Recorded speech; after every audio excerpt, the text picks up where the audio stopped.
You have to have your foot on the line, and the ref will have you shake hands. And that's how we start a match. The ref whistle. I'll go whistle. No wrestle. Stop. Pause. This guy's red. I'll go 2 takedown. You wrestle? Right. Turn. Right here. Pause. So when his shoulders get at a 45-degree angle or better is when the ref starts counting. So he'll count 5 times if he can. If he counts only twice, the top guy will get 2 back points. If he turns down and I just went 2 times, I lose 2 back points. Red got 2 more.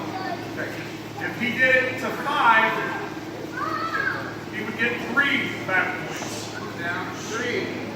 Now, here's another technical thing. It's a little, if Bryce is still in this same move and does it again, he's not going to get additional points because he's still in the same hold. So once the points have been allocated to 3, he can't score anymore, but he can pin him. We're not going to pin him. So, all right. We'll get escape. All right. You wrestle back up. 1 point green. 1 green for getting an escape. 2 green for taking it.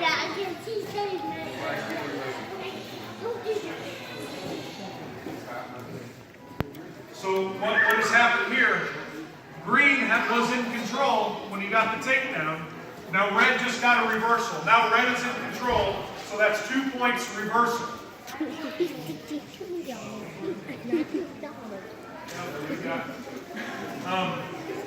Locked hands. Okay. This guy, he locks hands. This is a good one. This is illegal right here. You can't lock around the waist when you're in control and you're on top, like this. I'll be like this and lock hands. Keep wrestling.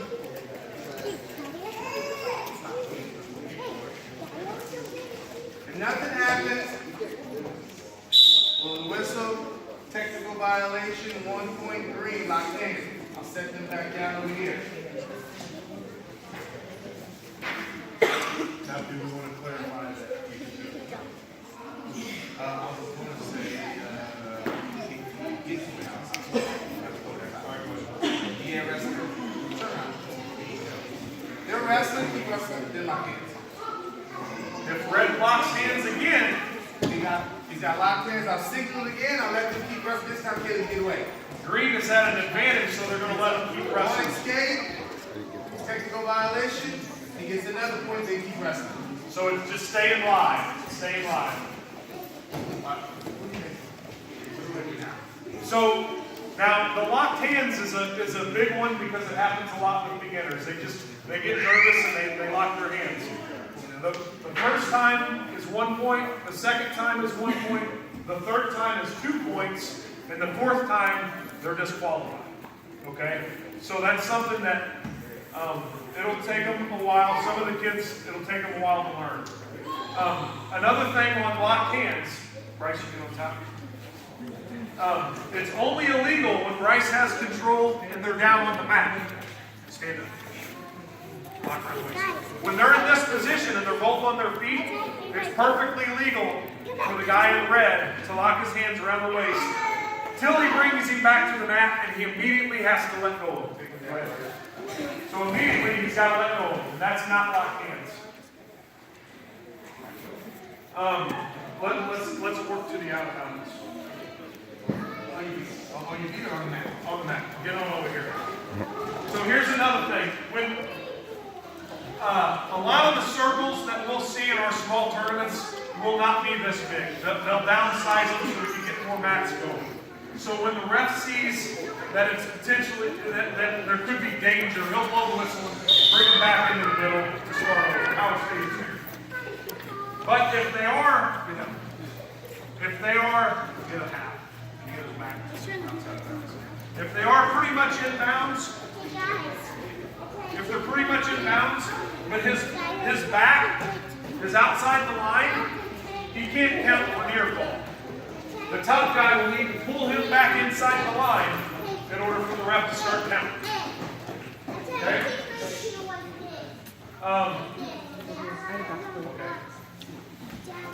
Another illegal move. One of the basic moves that we show all the kids is a half Nelson. Sometimes they get a little anxious and they put that half Nelson on both sides, and that's called a full Nelson. That is a technical violation. 1 point by the hand and reset. They'll reset it, yeah. What else, Steven? Headlock, illegal headlock. Okay, yes. So there will be times. This right here. Get the arm. This is legal. There's nothing wrong with this. This is a legal headlock because Bryce has Caleb's arm. Okay? If he had the same move and his arm was not inside of there, that is considered illegal. So he'll blow it. One point. And all those moves add up. Like all the illegal moves add up. You get 4 of them.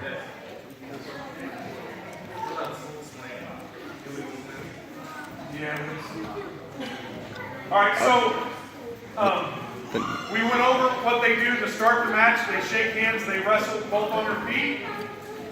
The end of the first period comes, 1 minute's over, he blows the whistle. He'll take this coin that's red and green and he'll flip it. Red won. So he gets to choose if he wants to be on top, if he wants to be on bottom, if he wants to go neutral again, or in the second period like this, he can defer.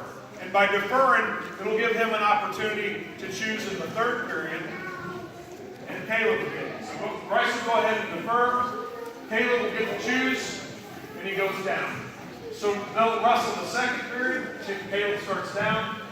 They'll wrestle the second period, it doesn't matter what happens as long as there's not a pin. The period ends, and then it'll be Bryce's choice. Now most of the time, if there's points that have been scored, we'll just automatically defer and we'll take the choice in the third period. There'll be some reasons that we decide that we want to choose that second period. But so Bryce chooses neutral, they go again. Is there anything else? One other thing, we won't see it a lot with the little guys. The refs are really good with the little guys at teaching and encouraging them. As the kids get bigger, they'll call stalling. Let's just say hypothetically, Caleb's winning this match by 2 points, and Bryce has to be the aggressor. But Caleb knows he's winning. Caleb just keeps backing up, and the ref is going to call Caleb for stalling. The first time it's just a warning. If it continues on, he'll say stalling again, and he'll award the wrestler in red 1 point. I think that we hit most of the calls that we will see.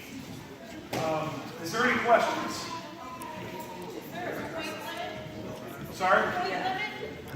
Okay, so if a person is winning by 15 points, it's considered a technical fall and they'll stop the point. They'll stop the match when it's over. It happens. It's hard to get to 15 points in 3 minutes, but sometimes you'll see a kid that's really advanced. They're wrestling. He takes him down. He's winning by 13. Takes him down. He turns down. Check off. 15, they call technical fall. Now, however, if he takes him down for the 15th point and he's on his back, the ref will not blow it because he'll give him an opportunity to pin him. Now, when he turns down, then they'll call it because he didn't pin him. So there will be that opportunity to go for the fall. If the match would end up, say, tied, 6-6, overtime rules, what's those? Minute on their feet. So they start back over just like the beginning of the match, and first kid who scores wins. Okay? If they wrestle that full minute in overtime and nobody scores, first person who scores gets the position. If that is the case, if they go into a second overtime whichever kid scored first in the match, which was Bryce in this case, he gets to choose what he wants to do. He can either go down or up. It's not neutral again. If Bryce chose down, then he's got 30 seconds to get away to win the match. If he does not get away, then Caleb wins. So that's a sudden death. And state to state, there's different overtime rules. When we go back to the coin flip, that's where you want to be smart about that, and we're talking about more advanced wrestlers. But if at the end of the first period it's 0-0, you probably don't want to defer. You want to score first in case it's a close match and you get an opportunity to choose. So if it's 0-0, the smart strategy would say, Bryce, you go down and you get an escape and you score first. Because if we go into overtime, you get the opportunity, second overtime, to choose what you want to do. So there's little nuances of why we'll have a kid do what they do. Any other questions? That was a good question.